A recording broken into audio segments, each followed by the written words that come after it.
Hey everybody, it's Jason Blaha here, and the other day the topic came up about bar speed when someone noticed that I lift fairly fast and explosive, and this is a fantastic topic because this can spiral into several other videos that I can link back to this original one and really get some dialogue going on some basic exercise science concepts and then kind of explain what that means to a lot of you in the real world, because we can go in all directions, like things like time under tension and workload density and everything else with this. Alright, one of the things that people don't always grasp is how bar speed and how fast you move a weight affects muscle fiber recruitment, because a lot of times you see the bodybuilding world saying the opposite of what people are saying in every other sport in the world and what strength and conditioning coaches around the world discuss. The truth is, as long as you're not cheating and jerking and you're not using some big momentum through a sloppy exercise form, the faster that you can accelerate a weight, particularly accelerate a weight from a dead stop, the more muscle fibers you recruit with every rep, even with a lighter weight. And that's the interesting point. When it comes down to muscle fiber recruitment, people don't always seem to grasp that. They think in terms of, if I move it slower, I get this better time under tension, and therefore more muscle fibers recruited because more work done. But the reality is, it is more difficult and requires more work and immediate muscle fiber recruitment to move a weight more quickly. To move a weight 2 or 3 times as fast requires you to recruit more muscle fibers to do that work. Because again, if you guys think in terms of horsepower, that's a great way to analyze it. Horsepower is work over time, like how fast you can release force. You know, when you think about that with your car engine, and that's a great analogy, torque versus horsepower. Torque is how much force the engine creates. Horsepower is how it releases that force over time. So when it comes down to how fast you move a weight, it simply requires more horsepower. It requires more muscle fibers, and more importantly, it requires more of the upper threshold fast twitch muscle fibers to accelerate the weight more quickly, to get it moving faster. So it's quite the opposite of what people think. And the reason people in certain circles of slower reps have gained popularity is because people use sloppy forms. What we're saying is, we're using the same form without technique breakdown. The faster you move a weight, the more muscle fibers are recruited. But if your form gets sloppy, that's not necessarily true.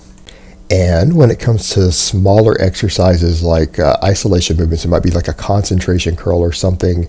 Sometimes moving the weight faster makes you get sloppy and use body momentum. And of course, if you're using a bunch of momentum with your body on a little bitty lightweight exercise like a concentration curl for a small muscle like the bicep, then you might not be getting as much muscle fiber recruitment because you're bringing your whole body into it.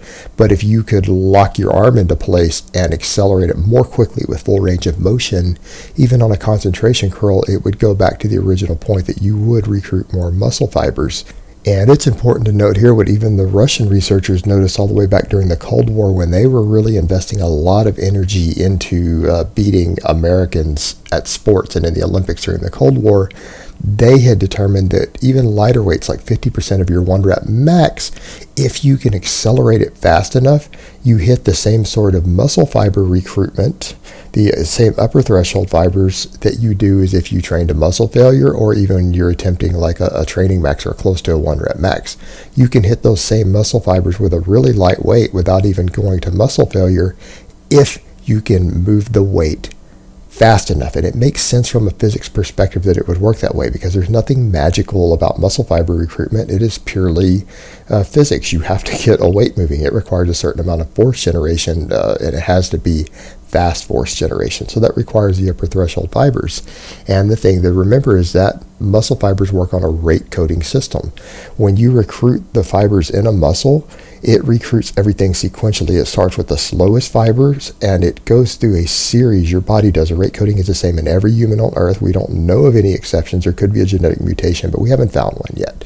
But you recruit those fibers based upon their need, how much force you're trying to generate, and it will recruit all of the slow twitch fibers first, and it will go through those. And if they're not able to generate the force you're trying to generate or need to generate, it will go up the chain and go to faster and faster fibers and recruit everything in between, because obviously you want to use the stamina oriented fibers first, because they can be recruited multiple times more quickly. So your body will always go to those first, and it will go to the faster and faster as it goes, while recruiting everything in between. So when you get to a high enough force generation, even with a lighter weight, you're going to hit those upper threshold fibers, assuming you can move it fast enough. So bar speed is everything for this. So the faster you can move any given weight, the more muscle fibers you will recruit and the more fast twitch muscle fibers you will recruit, which are the ones that are most responsible for power, strength, and size. Those are the ones that grow the easiest. All right, guys, but that's really all I have to say on that today. I hope it's been informative, and I will talk to you guys next time. And please remember to click like on this video if you enjoyed it. If you do so, thank you so much.